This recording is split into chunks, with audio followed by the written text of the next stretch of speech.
नमस्कार दोस्तों, आशा रखता हूं आप सब बहुत अच्छे होंगे। मेरा नाम है Bhavin Shah and I welcome you all to Sahas institute of commerce, your own personalized high tech digital classes. जैसा कि आप लोगों को पता है कि एमएस यूनिवर्सिटी में आपके एफवाई के एग्जाम है और इसकी प्रिपरेशन के लिए साहस इंस्टीट्यूट आप लोगों के लिए अलग अलग एक्सीलेंट सेशन लेके आया है। और उसमें अगर मैं FEC fundamental of English and communication subject की बात करूं तो उसके अंदर हम लोग 4 डिफरेंट सेशन लेके आए हैं, जिसके अंदर की पहला सेशन है जिसमें हमने पूरे यूनिट 1 का full fledge smart revision cover किया हुआ है। देन सेकंड सेशन जो है, जो कि हम आज के दिन में कवर करने वाले हैं, वो है यूनिट 2 का। अब यूनिट 2 के अंदर हमने 2 पार्ट बनाए हैं, वो मैं आपको समझाऊंगा। देन तीसरा जो सेशन है वो ग्रामर का पार्ट है और चौथा सेशन है ये एमएस यूनिवर्सिटी के पास्ट पेपर को डिटेल में डिस्कशन किया हुआ है। तो ये सारे के सारे सेशन साहस स्मार्ट स्टडीज ऐप से आप सब लोग हो सके तो जरूर देखें। अब हम आज के सेशन में बात करने वाले हैं हमारे एफईसी के यूनिट 2 के बारे में। अब ये जो यूनिट 2 है इसके अंदर बहुत सारे चैप्टर्स है दोस्तों।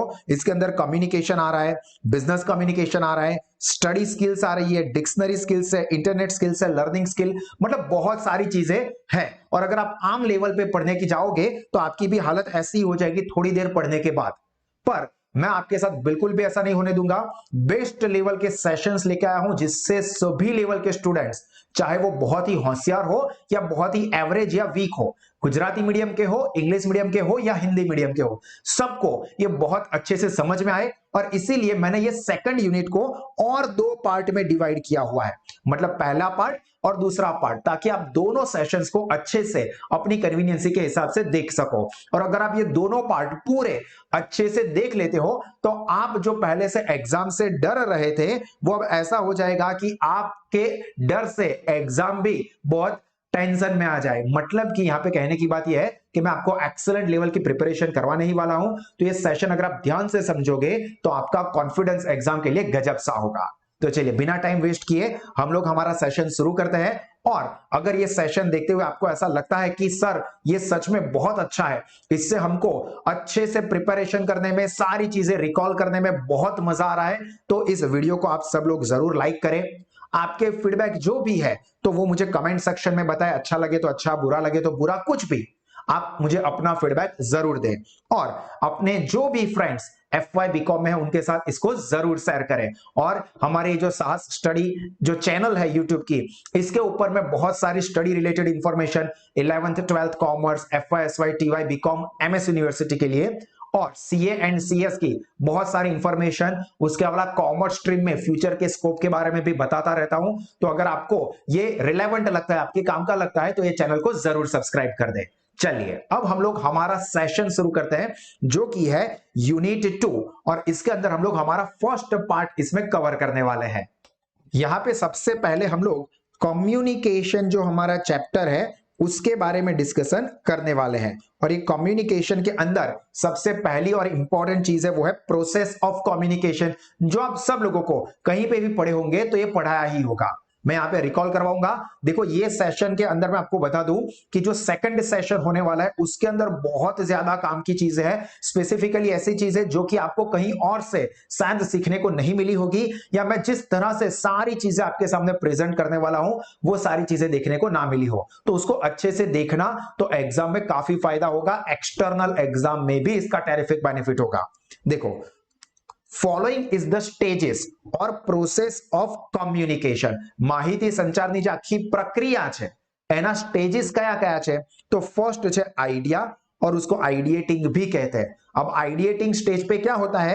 तो generation of idea in the mind of speaker. मतलब मैं फॉर एग्जांपल ये एक्सीलेंट स्मार्ट सेशन आप लोगों के लिए लेके आया हूं, तो ये इंफॉर्मेशन मैं आप तक पहुंचाऊं उससे पहले मेरे माइंड में ये आइडिया आया होगा कि मुझे सभी स्टूडेंट को बेहतरीन प्रिपरेशन करने के लिए ये सेशंस बनाने। तो सबसे पहले क्या हुआ? आइडिया आया। तो सबसे पहला स्टेज है आइडिया। उसके बाद सेकंड होंगे सेंडर, कि भाविन सर जो कि क्या करते हैं, starts the process of communication. ये वीडियो स्टार्ट हुआ तो क्या हुआ? आप लोगों ने बोलना शुरू किया? नहीं, यहां पे क्या हुआ? जो सेंडर है, मैं इंफॉर्मेशन सेंड कर रहा हूं, भेज रहा हूं, जिसको हम लोग कहेंगे सेंडर।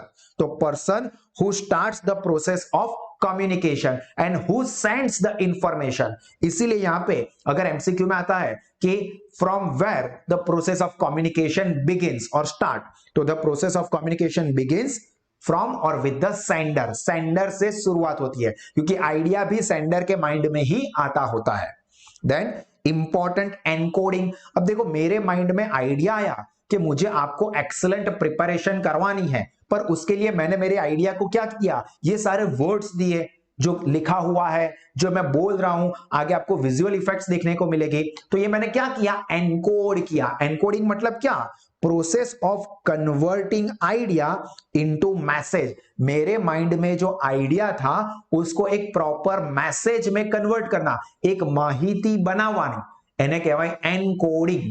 प्रोनाउंसिएशन खास ध्यान रखना, स्पेसिफिकली गुजराती मीडियम के स्टूडेंट्स ज्यादा होते हैं तो હું ગુજરાતીમાં પણ કહીશ, એટલે તમે ખાસ ધ્યાનથી સાંભળજો, એટલા માટે તમને કોઈ જ પ્રોબ્લેમ ના આવે। ખાસ કરીને એમને ઘણા બધા પ્રોનાઉન્સિએશનમાં તકલીફ થશે, વાંચવા બેસતી વખતે ખબર નહીં પડતી હોય અમુક શબ્દોનો મતલબ, તો હું બધું જ વ્યવસ્થિત રીતે બોલીશ એટલે તમને બધી જ વસ્તુઓ ખબર પડશે। આનાથી તમને ઇંગ્લિશ ઇમ્પ્રૂવ કરવામાં પણ જબરજસ્ત બેનિફિટ મળશે। उसके बाद है मैसेज। तो मैसेज क्या है, तो जो आइडिया को हमने वर्ड्स में कन्वर्ट किया ना, idea converted into words is called message. मैंने मेरे आइडिया को जो एनकोड किया, तो एनकोड करूंगा तो वो क्या बन जाएगा, वो बन जाएगा मैसेज या तो इंफॉर्मेशन। अब मेरे माइंड में ये इंफॉर्मेशन तो है, पर उसको मुझे आप तक कैसे ना कैसे तो पहुंचानी होगी, तो वहां पे रोल आता है हमारी चैनल या तो मीडियम का, जेने गुजराती में कहिए छे माध्यम, કે જેના દ્વારા આપણે માહિતી રિસીવર સુધી પહોંચાડીએ છીએ। તો અત્યારે આ ઇન્ફોર્મેશન તમારા સુધી કેવી રીતે પહોંચી છે, તો તમારા સુધી આ YouTube થ્રુ પહોંચી હશે, કાં તો સાહસ સ્માર્ટ સ્ટડી એપ્લિકેશન થ્રુ પહોંચી હશે। તો આ શું છે, મીડિયમ, કે જેના થ્રુ ઇન્ફોર્મેશન સેન્ડર રિસીવર સુધી પહોંચાડી રહ્યો છે। તો ये साहस स्मार्ट स्टडीज एप्लीकेशन या कुछ पार्ट आप YouTube पे देख रहे हो, तो ये YouTube they are the medium और चैनल। अब ये कैसे हो सकता है, तो ओरल हो सकता है, रिटर्न हो सकता है, लिख के दो, शायद आप लोगों के पास साहस स्मार्ट स्टडीज की नोट्स हो, पैम्पलेट्स हो, जिसके अंदर भी ये सारी नोट्स मैंने दी हुई है, तो ये आपको रिटर्न फॉर्म में भी मिल सकता है, ओरल फॉर्म में भी हो, या तो ऑडियो विजुअल जो आप अभी देख रहे हो वो है ऑडियो विजुअल, जो मैं आगे भी समझाऊंगा। देन रिसीवर, रिसीवर मतलब आप लोग, मतलब हमारे एग्जाम्पल में टेक्निकली क्या होता है, person who receives the message, जो पर्सन मैसेज रिसीव कर रहा है उसको हम लोग कहेंगे receiver. That is the end destination of communication, मतलब मैं यहां से इंफॉर्मेशन भेजूंगा और वो कहां पे जाके रुकेगी, कहां तक पहुंचानी है, आप लोगों तक, रिसीवर तक। तो रिसीवर क्या है, एंड डेस्टिनेशन, मतलब ये एंड छे ज्यां सुधी इंफॉर्मेशन पहुंचाडवानी छे। Then decoding. अब देखो रिसीवर यानी कि मैं यहां पे हमारे एग्जांपल में मैंने ये हमारे माइंड में जो आइडिया था उसको प्रॉपर मैसेज में कन्वर्ट किया, मतलब एनकोडिंग किया। अब मैं आपको समझा रहा हूं, तो आप लोगों को क्या करना है कि भाविन सर जो कुछ भी समझा रहे हैं उसको समझने की कोशिश करनी है। तो ये जो समझने की कोशिश करते हो ना, इसी को कहा जाता है डिकोडिंग। इसलिए यहां पे क्या लिखा है, process of understanding the message by the receiver. Sender ने जो इंफॉर्मेशन आप तक पहुंचाई है उसको समझने का प्रोसेस आप लोग जो करते हो उसी को कहते हैं डिकोडिंग। दैट मींस कि decoding is the reverse of encoding. Encoding में क्या किया, मैंने आइडिया को वर्ड्स में बनाया और आप उसको समझ रहे हो, तो decoding is the reverse of encoding. देखो ये सारे के सारे सेंटेंस वर्ड्स में बोल रहा हूं ना, वहां से एमसीक्यूज बन सकते हैं। कई सारे स्टूडेंट्स की क्या मेंटालिटी होती है कि मुझे एमसीक्यू सारे मिल जाए और मैं एमसीक्यू रट के चला जाऊं। गोखण पट्टी नहीं करवानी, તમે 500 एमसीक्यू करशो तो भी 501 एमसीक्यू નીકળી શકે છે, પણ તમારે બધા જ કોન્સેપ્ટ સમજવાના છે। પેપર एमसीक्यूज वो तो मैंने ऑलरेडी साहस के स्टूडेंट्स को दिया हुआ ही है, सारे डिटेल में समझा के दिए हुए, बट यहां पे कॉन्सेप्ट को समझना ज्यादा जरूरी है और ये स्मार्ट रिवीजन ये कॉन्सेप्ट क्लियर करने के लिए ही होता है। और अब मोस्ट इंपॉर्टेंट फीडबैक। देखो मैंने स्टार्टिंग में ही कहा कि ये पूरा आप वीडियो देखते हो, उसके बाद मुझे आप अपने कमेंट देना, फीडबैक देना, ताकि मुझे पता चले। तो ये फीडबैक क्या है, response given by the receiver. आप लोग ये सेशन देखने के बाद मुझे कोई ना कोई रिस्पॉन्ड करोगे तो उसी को कहेंगे फीडबैक। तो process of communication ends by feedback. याद रखना, सेंडर से शुरू होता है कम्युनिकेशन का प्रोसेस और फीडबैक पे खत्म होता है। एंड फीडबैक कैसा हो सकता है, आपका एमसीक्यू में आ सकता है। तो फीडबैक कैन बी पॉजिटिव हो सकता है, मतलब आपको अच्छा लगे तो आप लिखोगे सर मतलब बहुत बढ़िया, एक नंबर, बहुत बढ़िया समझा है, सारी चीजें क्लियर हो गई। नेगेटिव, क्या सर टाइम पास कर रहे हो, कुछ समझ में नहीं है, आप क्या बोल रहे हो, ऐसा लग रहा है कि भैंस आगे भागवत થઈ રહી છે। आमा मैं भैंस તમને કીધી हो, जस्ट एग्जांपल की बात है कि सर कुछ समझ में ही नहीं आया, तो नेगेटिव कमेंट करोगे। वर्बल हो सकता है, वर्बल मतलब आप वर्ड्स का इस्तेमाल, वो भी आगे समझाऊंगा, वर्ड्स का इस्तेमाल करके बताओगे, या तो ओरल या तो रिटन या तो नॉन वर्बल। नॉन वर्बल मतलब वर्ड्स यूज नहीं किए तो आप कोई ना कोई अपने रिएक्शन दोगे, स्माइली रख दी मस्त बढ़िया सी, तो मुझे समझ में आ गया कि आपको बहुत अच्छा लगा। गुस्से वाली स्माइली रख दी, मतलब इमोटिकॉन्स, गुस्से वाला रख दिया मतलब किसी ने वो इमोजी के ऊपर चेक चेक चेक मतलब वो गालियां वाला वो लिख दिया, या कोई इशारे आपको पता ही है हाथ से क्या करते हैं वो कर दिए। तो ये नॉन वर्बल, मतलब ये रिस्पॉन्स फीडबैक कैसा भी हो सकता है, वर्बल हो सकता है, नॉन वर्बल हो सकता है, यहाँ पे पॉजिटिव हो सकता है या नेगेटिव हो सकता है। अब ये वाला पॉइंट जो है ये काफी इंपॉर्टेंट है, यहां से एमसीक्यू बन सकता है। हु मींस कम्युनिकेशन में हु कौन होता है, तो हु होता है हमारा सेंडर, मतलब हु कम्युनिकेट्स द इंफॉर्मेशन, और in communication process blank represents who of the communication. क्या कहा, who of communication.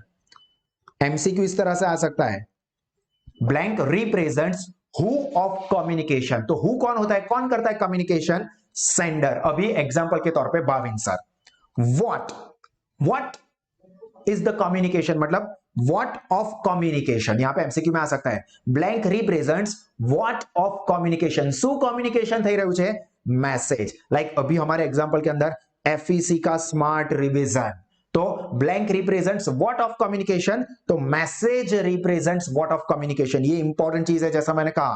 Then blank represent how of communication, तो हाउ कैसे करोगे, मीडियम और चैनल, साहस स्मार्ट स्टडी एप्लीकेशन से या यूट्यूब पे या क्लासरूम में जाके पढ़ेंगे, तो किस कैसे ये कम्युनिकेशन होगा, दैट रिप्रेजेंट्स मीडियम और channel. And to whom represents the receiver, means blank represents to whom of the communication, तो to whom of communication is the receiver of the communication. Clear हुआ यहां तक। इसके बाद दोस्तों अब हम टॉपिक स्टार्ट कर रहे हैं यहाँ पे टाइप्स ऑफ कम्युनिकेशन। देखो कम्युनिकेशन में भी मैंने सभी चीजें अलग अलग पार्ट में डिवाइड की है ताकि आप लोगों को समझने में बहुत ही आसानी हो। अब यहाँ पे पहला है verbal communication. Verbal, verbal verb का मतलब होता है वर्ड्स, तो कम्युनिकेशन यूजिंग वर्ड्स, शब्दों प्रयोग કરીને, शब्दों उपयोग કરીને जो कम्युनिकेशन થાય એને કહીશું वर्बल कम्युनिकेशन। अब ये वर्बल ओरल भी हो सकता है या रिटर्न भी हो सकता है, ये दोनों यहाँ पे वर्बल के ही एग्जांपल है, क्योंकि हम लोग वर्ड्स बोल भी सकते हैं, वर्ड्स लिख भी सकते हैं, जैसे मैं यहाँ पे बोल भी रहा हूं और मैंने ये लिखा हुआ भी है।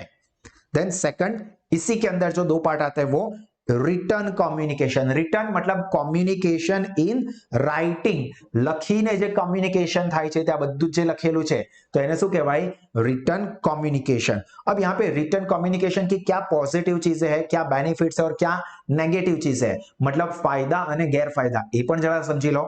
तो रिटर्न कम्युनिकेशन के बेनिफिट्स क्या है, लेस मिसअंडरस्टैंडिंग, मतलब मिसअंडरस्टैंडिंग कम होगी। क्यों, क्योंकि अगर हमें समझ में नहीं आया तो हम फिर से रिवाइज कर सकते हैं, फिर से पढ़ सकते हैं। तो रिटर्न में होने का एक अच्छा बेनिफिट यह है कि लेस यहां पे मिसअंडरस्टैंडिंग होगी, मतलब अंडरस्टैंडिंग ज्यादा होगी।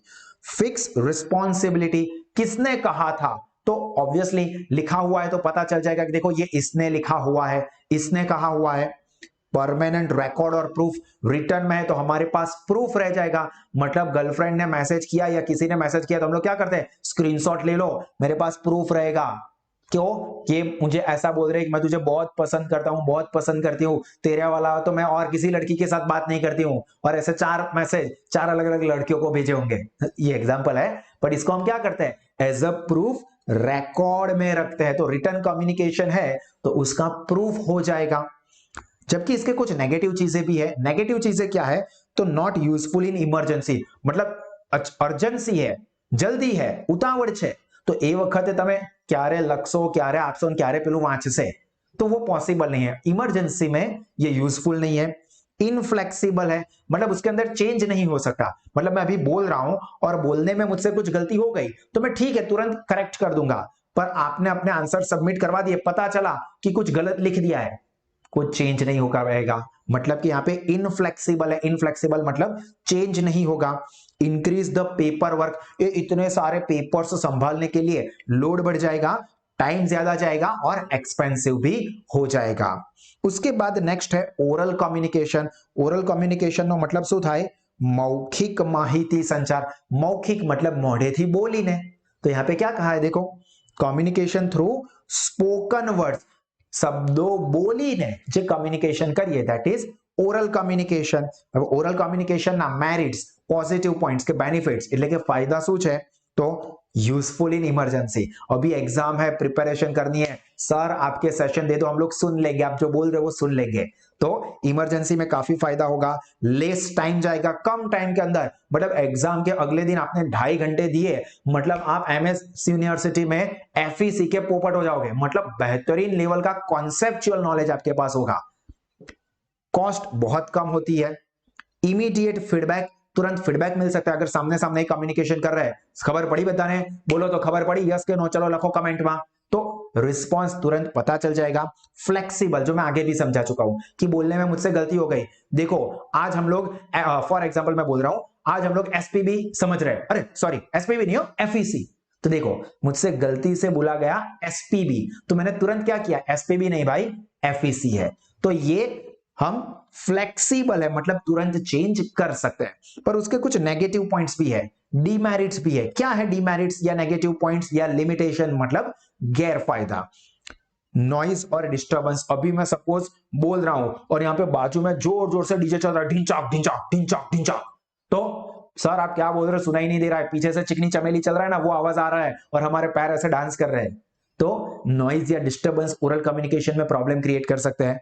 नो फिक्स रिस्पॉन्सिबिलिटी, जिम्मेदारी कोई नहीं लेगा, क्यों? सब लोग पिन पॉइंटिंग करेंगे। फॉर एग्जाम्पल मैं कई बार बोलता हूं कि किसी ने कहा, फिर मैंने 4 लोगों को सुनाया, फिर पूछेंगे किसने कहा ये, मैंने नहीं, मुझे तो इसने कहा था, वो बोलेगा मुझे तो इसने कहा था, इसने कहा था। ओरल कम्युनिकेशन में किसी की रिस्पॉन्सिबिलिटी नहीं होती है। डिफिकल्ट फॉर लेंथी मैसेज, बहुत लॉन्ग मैसेज है तो क्या हो जाएगा, डिफिकल्ट हो जाएगा।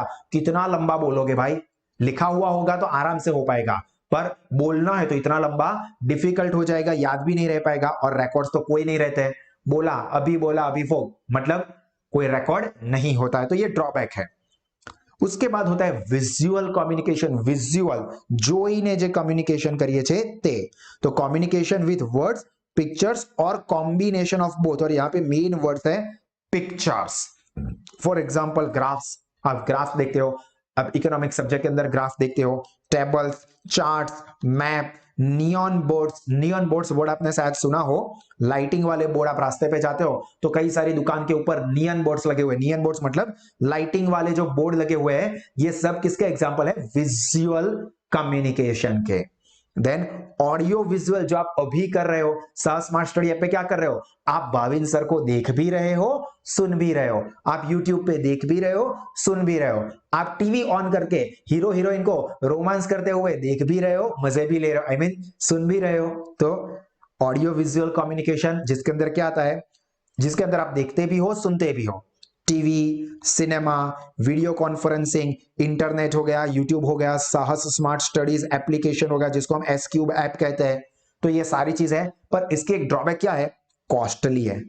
इसके लिए आपके पास मोबाइल फोन होना चाहिए, तो खर्चा करना पड़ेगा, तो ये कॉस्टली है। Then non verbal communication, non verbal words ना आवे तेवुं, तो communication without words is called non verbal communication, और इसके अंदर भी बहुत सारे अलग अलग टाइप्स है। तो यहां पे पहला टाइप जो है नॉन वर्बल कम्युनिकेशन का, वो है काइनेसिक्स। प्रोनाउंसिएशन ध्यान थी, काइनेसिक्स, जिसको हम सिंपल वर्ड्स में बॉडी लैंग्वेज भी कहते हैं। ठीक है, तो अब इसको समझो। सबसे पहले तो ये जो काइनेसिक्स वर्ड है, that come from the Greek word kinesis. याद रखना, ग्रीक लैंग्वेज है, ग्रीक भाषा के काइनेसिस वर्ड पर से ये काइनेसिक्स वर्ड आया है, जिसका सिंपल इंग्लिश में मतलब होता है मूवमेंट। मूवमेंट मतलब हलन चलन। क्लियर?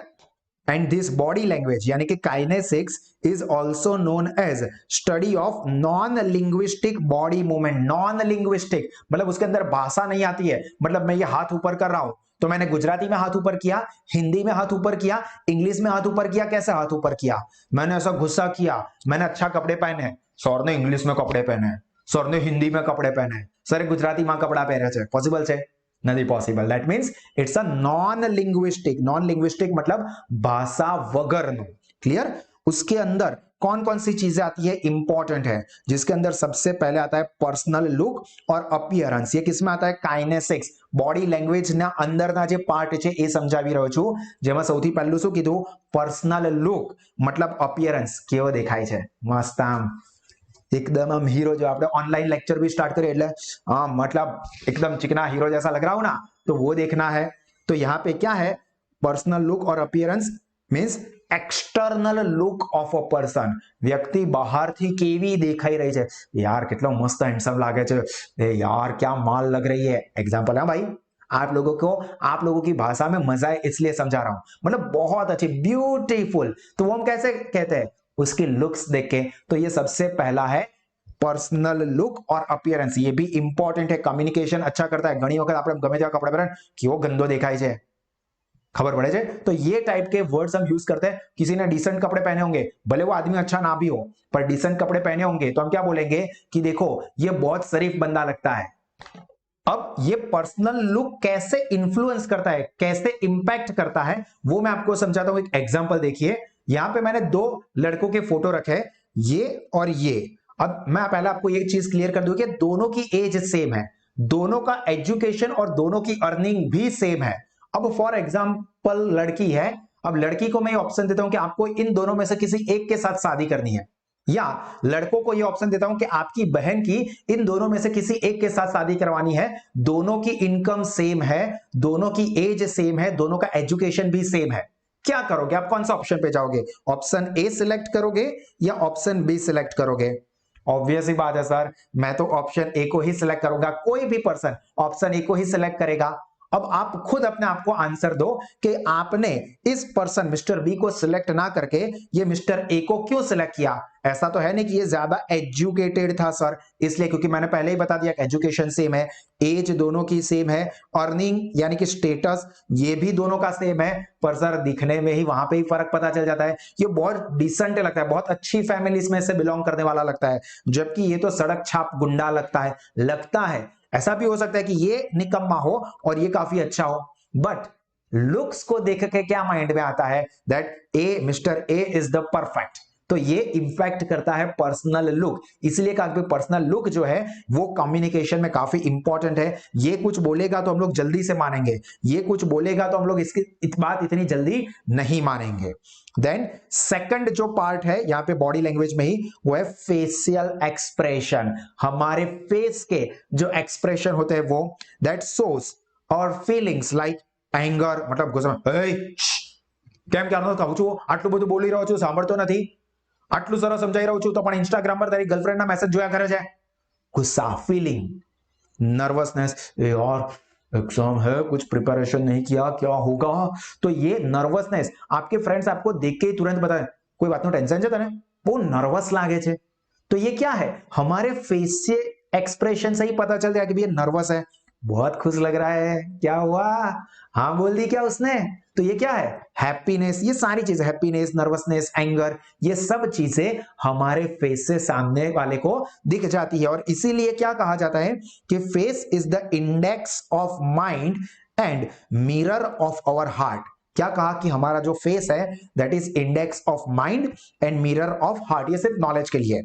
अब यहां पे अलग अलग चीजें, कौन कौन से टाइप के फेशियल एक्सप्रेशंस होते हैं? रेजिंग आईब्रोज, कुछ बोले हैं, आईब्रो ऊंची हो जाती है। सोज डिसबिलीफ, मतलब आपको ऐसा पता चल जाता है, आपको ऐसा मैं बोल रहा हूं आपकी एग्जाम एफईसी की कल है, कॉलेज में जाके फिजिकल एग्जाम देनी है, ये करना है वो करना है, आईब्रो तुरंत रेज हो जाएगी। स्माइल सोज, मतलब किसी ने कुछ कहा और स्माइल दे दी, तो it shows the friendliness and happiness. समझ में आ रहा है यहां तक? अभी भी ये आगे कंटिन्यू ही है, पर मैं ये जो चीजें आपको समझा रहा हूं, अगर आपको अच्छी लग रही है तो आप इस वीडियो को लाइक करें, कमेंट करें और अपने सारे दोस्तों के साथ शेयर करें। चलिए अब आगे बात आती है हमारे पोस्चर की।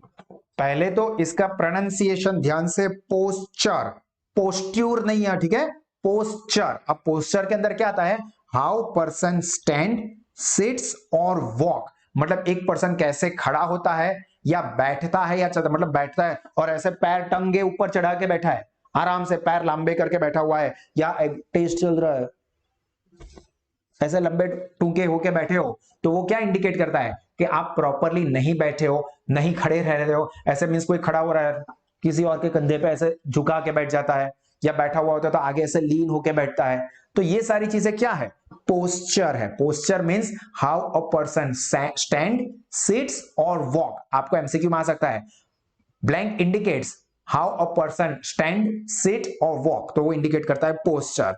जबकि जेस्चर, देखो जेस्ट्यूर नहीं है, प्रोनाउंसिएशन ध्यान रखना, gesture, gesture is the movement of our legs, hand, neck, shoulder, arms etcetera. मतलब हम हमारे जो अलग अलग બોડી के ઓર્ગન્સ છે, બોડીના અવયવ છે, એમની મૂવમેન્ટ કેવી રીતે કરે છે। લાઈક હું અત્યારે મારા હાથની મૂવમેન્ટ કરી રહ્યો છું, મારા મોઢાની મૂવમેન્ટ કરી રહ્યો છું। હું તમને પૂછું છું કે કેવું એક્ઝામનું ટેન્શન બહુ બધું છે કે નથી, તો ફોર એક્ઝામ્પલ आप उसका कुछ रिस्पॉन्स देते हो, तो सर हिलाते हो, शोल्डर हिलाते हो, चलो મારી સાથે આવવું છે।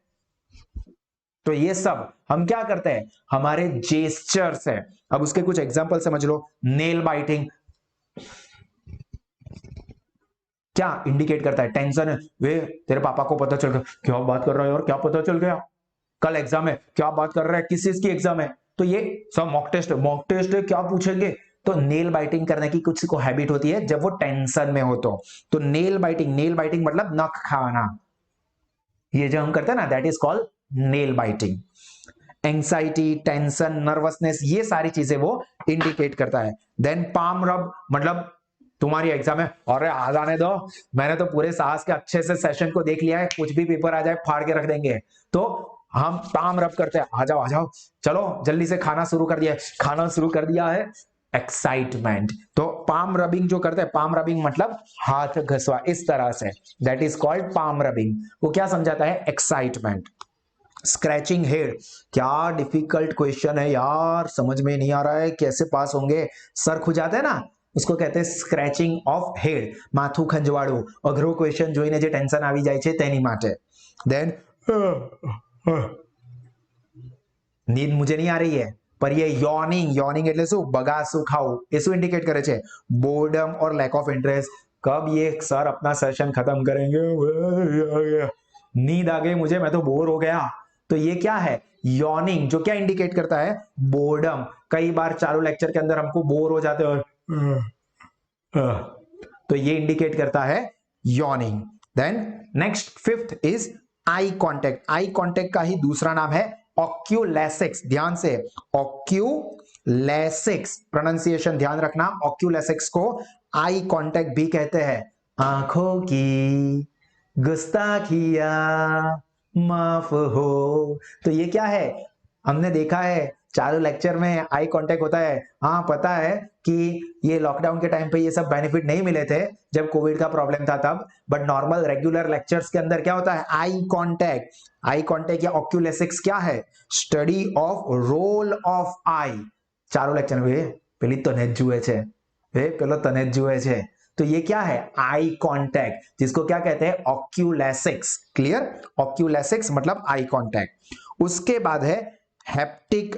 हैप्टिक का दूसरा नाम सिंपल वर्ड्स में कहे तो टच लैंग्वेज, कैसे टच करते हैं वो, दैट इज हैप्टिक। तो देखो haptic word come from the Greek word hap, याद रखना ग्रीक भाषा के हैप वर्ड पर से ये हैप्टिक वर्ड आया है, विच मीन्स टच और कांटेक्ट। हम किसी को कैसे टच करते हैं, गुड टच, बैड टच, ये सब चीजें स्कूल में सिखाई जाती है, और यही क्या है, haptic means study of touch, it is a science of touch. अब उसके बहुत सारे एग्जांपल्स है, एक कॉमन है एग्जांपल क्या, हैंडशेक करते हैं हम लोग, हैंडशेक करते हैं हमारे फ्रेंड्स से, बिजनेस कॉन्टेक्ट से, रिलेटिव से, तो ये हैंडशेक, उसमें हम क्या करते हैं, हैप्टिक, टच करते हैं। कई बार किसी के ऐसे कंधे पे, अरे वाह, तो ये भी टच किया, तो ये क्या है, एप्रिसिएशन के लिए टच किया, तो ये भी हैप्टिक है। और भी बहुत सारा टच आप करते हैं अपने दोस्त वगैरह को या अपने फ्रेंड्स वगैरह को, वो मैं अभी यहाँ पे एग्जांपल नहीं दे रहा हूं, पर वो सब जो टच करते हैं, गाल, कितने क्यूट गाल है तेरे तो ये हम ऐसे करते हैं। तो ये भी क्या है, हैप्टिक है। अब कोई इसका गलत भी इस्तेमाल कर सकता है, कोई सही भी इस्तेमाल करता हो, कोई ऐसे सर पे प्यार से हाथ घुमाता है और कहीं किसी और जगह पे हाथ घुमाता है। तो ये सब क्या है, हैप्टिक मींस स्टडी ऑफ या साइंस ऑफ टच। क्लियर हुआ। उसके बाद नेक्स्ट इज प्रोक्सेमिक्स। प्रोक्सेमिक्स, अब इसके लिए आपको एक इंपॉर्टेंट चीज याद रखनी है कि this is created by Edward T hall. ये पर्सन का नाम है जिसने ये प्रोक्सेमिक्स नाम की जो नॉन वर्बल लैंग्वेज है उसको ज्यादा डिटेल में प्रेजेंट किया था। क्या नाम है, एडवर्ड टी हॉल। और उन्होंने क्या कहा था, studies of physical distance maintain between two people. ये दो लोग जो कम्युनिकेट कर रहे हैं उन दोनों के बीच में कितना फिजिकल डिस्टेंस मेंटेन हो रहा है, वो भी बहुत सारी चीजों को प्रेजेंट करता है यहां पे। और ये डिस्टेंस जो होता है उसके बेसिस के ऊपर यहां पे 4 अलग अलग टाइप्स प्रेजेंट किए गए थे। किसने किए थे, ये एडवर्ड टी हॉल ने। जिसके अंदर सबसे पहला क्या था, intimate distance. Intimate, intimate word નો મતલબ શું થાય, ગાઢ, બહુ જ નજીકનું। इंटीमेट शब्दનો આ मतलब થાય। तो ये इंटीमेट डिस्टेंस कितना होता है दो लोगों के बीच में, from physical touch to 18 inch. 18 inch નો मतलब શું, 1.5 ફૂટ જેટલું। मतलब एकदम क्लोज, एकदम फ्रेंड्स जिगर जान હોય, एकदम क्लोज मित्र હોય तो देखो एकदम फिजिकल टच से लेके 1.5 फीट, मतलब बहुत ही कम डिस्टेंस होगा, जो कि क्या इंडिकेट करेगा कि ये दोनों बहुत ही क्लोज है। जैसे कि कोई क्लोज फ्रेंड है। स्पाउस, स्पाउस का मतलब क्या, हस्बैंड और वाइफ। ये ध्यान रखना, हस्बैंड माटे वाइफ स्पाउस कहवाय અને વાઇફ માટે હસબન્ડ સ્પાઉસ કહેવાય, या तो फिर गर्लफ्रेंड और बॉयफ्रेंड। मतलब इतने क्लोज होंगे कि आप वो देख के बताओ यहाँ बेनी वच्चे कई चाली રહ્યું છે। तो वो क्या है, उन लोगों के बीच में इंटीमेट डिस्टेंस मेंटेन हो रहा है, मतलब कि ये लोग बहुत ही क्लोज है। मतलब उन लोगों के बीच में कम्युनिकेशन उसके हिसाब से ही होता होगा। सेकंड डिस्टेंस है वो है पर्सनल डिस्टेंस, जो कि किसके साथ होता है, विथ फैमिलियर पर्सन, मतलब पहचान वाला है। बहुत क्लोज नहीं है बट पहचान वाला है। गुड फ्रेंड्स, रिलेटिव्स, उन सबके साथ, जो कि नॉर्मली कितना होता है, 1.5 फीट से लेके 2.5 फीट तक। या तो इसमें दो फेज है, एक क्लोज फेज जो कि 1.5 फीट से लेके 2.5 फीट तक का है, या तो फार फेज 2.5 फीट से लेके 4 फीट तक का। याद रखना ये पर्सनल डिस्टेंस है, जो कि फैमिलियर पर्सन होंगे या तो गुड फ्रेंड्स होंगे, बेस्टीज नहीं बोल रहा हूं, गुड फ्रेंड्स है, रिलेटिव्स है, उनके बीच में होता है close phase 1.5 to 2.5, far phase 2.5 to 4 feet. उसके बाद आता है सोशल डिस्टेंस, सामाजिक, जो अभी लॉ मीन्स ये कोविड के टाइम पे बहुत सुना होगा, 6 गज की दूरी बहुत जरूरी। तो ये सोशल डिस्टेंस, देखो बिजनेस कम्युनिकेशन जब होता है विद कस्टमर्स, प्रोफेशनल, तब जाके नॉर्मली आपको ये सोशल डिस्टेंस देखने को मिलता है, जिसमें जो क्लोज फेज है वो 5 फीट से लेके 7 फीट तक का होता है, और जो फार फेज है वो 7 फीट से लेके 12 फीट तक का आपको देखने को मिलता है। And last is public distance, जो कि पब्लिक स्पीच देते वक्त या टॉकिंग विद प्रेस और मीडिया। नरेंद्र मोदी यहाँ पे ट्रंप के साथ बात करेंगे तो बहुत क्लोज रह के बात करेंगे, पर नरेंद्र मोदी जब स्पीच देते हैं तो सामने दूर लोगों को खड़ा रखेंगे, वो बाजू में खड़े रह के कान में नहीं बोलते हैं। क्यों, क्योंकि वो पब्लिक डिस्टेंस होता है, जिसके अंदर क्लोज जो रेंज है वो 12 फीट से लेके 25 फीट तक की होती है, और जो फार फेज है वो 25 फीट से लेके जहां तक दिख सके वहां तक का डिस्टेंस होता है। क्लियर। देन इसी के अंदर जो नेक्स्ट है वो है वोकेलिक्स और पैरा लैंग्वेज। वोकेलिक्स प्रोनाउंसिएशन में ध्यान रखવાનું। पैरा लैंग्वेज, पैरा लैंग्वेज નો મતલબ શું, લેંગ્વેજ જેવું, ભાષા જેવું, is a non verbal signal of voice. याद रखना सिग्नल ऑफ वॉइस मतलब वोकेलिक्स, वोकल, वोकल, वोकेलिक्स मतलब जो आवाज हम करते हैं वो। Para language means like a language, भाषा जीव। और यहां पे जो जॉर्ज एल ट्रैगन है उन्होंने क्या कहा है, तो there are 3 types of vocal signal. 3 अलग अलग टाइप के वोकल सिग्नल्स हैं। इसके ऊपर एक एमसीक्यू ऑलरेडी पास्ट एमएस के पेपर में आ चुका है, जिसके अंदर पहला क्या आता है, वॉइस क्वालिटी, हमारे आवाज की क्वालिटी कैसी है, जिसके अंदर क्या चीजें कवर होती है, याद रखना voice quality cover pitch of our voice, tempo, volume, accent, accent मतलब अपनी बोलवानी छटा, रिदम एटसेट्रा, ये सब चीजें आती है वॉइस क्वालिटी के अंदर। जबकि वॉइस सेट उसके अंदर क्या आता है, तो स्पीकर्स एंगर मतलब जो बोल रहा है उसका गुस्सा कितना है, उसका कॉन्फिडेंस कैसा है, मतलब भाविन सर अभी पढ़ा रहे तो आप ये वॉइस सेट देखोगे कि वो कितना कॉन्फिडेंटली पढ़ा रहे, उनका खुद का ये सब्जेक्ट के ऊपर कितना बढ़िया सा नॉलेज होगा। पर अगर मैं बोल रहा हूं और मुझे यार क्या सो तो अटक अटक के बोल रहा हूं, सोच सोच के बोल रहा हूं, इसका मतलब क्या कि ये बंदे का कॉन्फिडेंस नहीं है। तो यहां पे ये वॉइस सेट चेक किए जाते हैं to check the person's confidence, trust, इसके ऊपर हम कितना भरोसा कर सकते हैं। अब यहाँ पे फॉर एग्जांपल भाविन सर आंख से आंख मिला के इतना कॉन्फिडेंटली इतना बढ़िया सा समझा रहे हैं, मतलब हमको उनके ऊपर ट्रस्ट है कि वो जो समझा रहे हैं वो बहुत बढ़िया सा काम का समझा रहे हैं, इससे हमको फायदा होगा। मैं से नजरें चुरा के बोलूंगा हाँ थई जैसे ना, हाँ हाँ थई जाओ, नजरें नहीं मिला रहा हूं, डर लग रहा है, तो ये इंडिकेट करता है कि हम ट्रस्ट नहीं कर सकते हैं। तो इससे हमको ट्रस्ट पता चलता है। एजुकेशन उस बंदे का खुद का कितना है, क्योंकि मैं बोल रहा हूं और मेरी ही लैंग्वेज वल्गर है, वह डफोड़ जेवा है नक्कामा ओए ऐसा करके बोल रहा हूं, मतलब ये पर्सन खुद प्रॉपरली एजुकेटेड नहीं है, बट रिस्पेक्ट के साथ अच्छे से सामने वाले के साथ बात कर रहे हैं, मतलब this person is a gentleman, हम ऐसा वर्ड यूज करते हैं, कितने अच्छे से बात करता है, लोगों को कितना मान देता है। तो ये सब चीजें हमें वॉइस सेट से पता चलती है। स्टेटस कैसा है उस बंदे का, मतलब सोसाइटी के अंदर हायर स्टेटस पे है तो वो उसके हिसाब से बात करता होगा, लोअर स्टेटस पे कैसा स्टेटस है वो, सेक्स, यहाँ पे सेक्स का मतलब भाई जेंडर हो, मेल या फीमेल, वो नहीं जो आप लोग सोच रहे हो। तो मेल होगा तो उसकी आवाज अलग होगी, फीमेल होगा तो उसकी बोलने की स्टाइल अलग होगी। तो ये मेल फीमेल यानी कि सेक्स यानी कि जेंडर, इससे भी हमको कम्युनिकेशन के बारे में पता चलता है, जो कि वोकैलिक्स का पार्ट है और वोकैलिक्स के अंदर वॉइस सेट में। देन वोकलाइजेशन, अब वोकलाइजेशन के अंदर आगे और तीन चीजें कवर होती है, थ्री फीचर्स। पहले तो ये समझ लो वोकलाइजर्स के तीन फीचर्स कौन से है, क्वालिफायर्स, वोकल सेग्रीगेट, सेग्रीगेट्स मतलब छुटू करो, एंड कैरेक्टराइजर। तीन चीजें, क्या क्या कहा, वोकलाइजेशन के अंदर तीन फीचर्स आते हैं, qualifiers, vocal segregates and characteriser. Important है, यहां से ही एमसीक्यू आया था।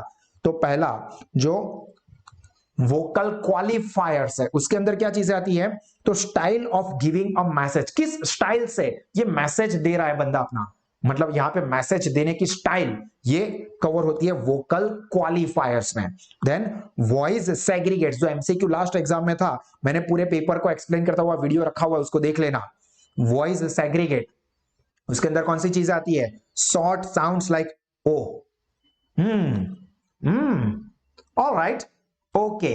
अब इसको आवाज को इसी तरह से निकालने, ओह आह, इस तरह से आवाज नहीं निकालनी है भाई, ये सब यहां पे क्या आता है, वॉइस सेग्रीगेट्स में, ठीक है। Voice segregate means short sounds like oh, communicate means chatting जब होती है, ऐसे भैंस बहुत ज्यादा बन जाते हैं तो ओ, ऑलराइट, ओके, या तो के भी लिख देते हैं। तो ये सब क्या है, वॉइस सेग्रीगेट। एंड कैरेक्टराइजर्स में क्या आता है, तो कवर्स द इमोशंस, बंदे का इमोशंस कैसा है, अभी इंटरेस्ट कैसा है, लाइक यॉर्निंग, बोलो चलो आगे बात करते हैं। बोलता बोलता यॉर्निंग એટલે કે બગાસા ખાઉં છું, स्माइलिंग, बहुत ही स्माइल के साथ समझा रहे हो यार, तो ये स्माइलिंग, रेजिंग आईब्रोज, ये सब किसके अंदर आता है, कैरेक्टराइजर्स के अंदर, क्लियर।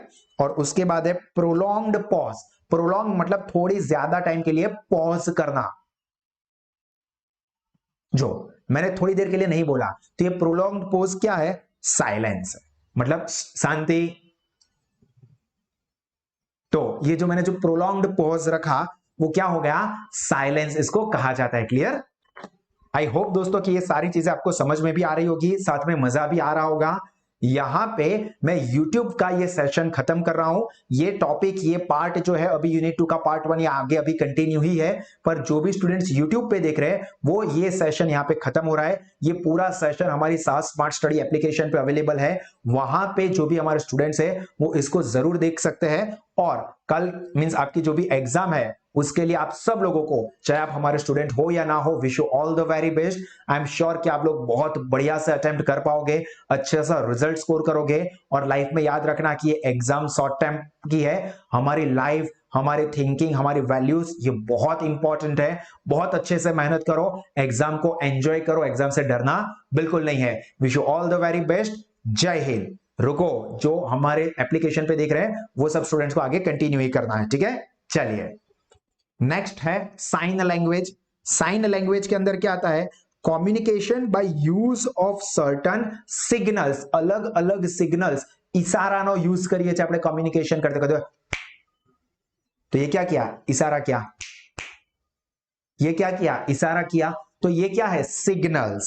अब इसके अंदर दो टाइप हो सकते हैं, ऑडियो सिग्नल्स हो सकते हैं जिसके अंदर बेल घंट, मतलब स्कूल में जाते हैं बेल बजा, छूटने का टाइम हो गया, रिसेस का टाइम हो गया, लेक्चर चेंज हुआ, ये आपको आके कोई चिल्लाता लेक्चर पूरो થઈ ગયો, ऐसे कोई चिल्लाता था नहीं, एक बेल बजा मतलब समझ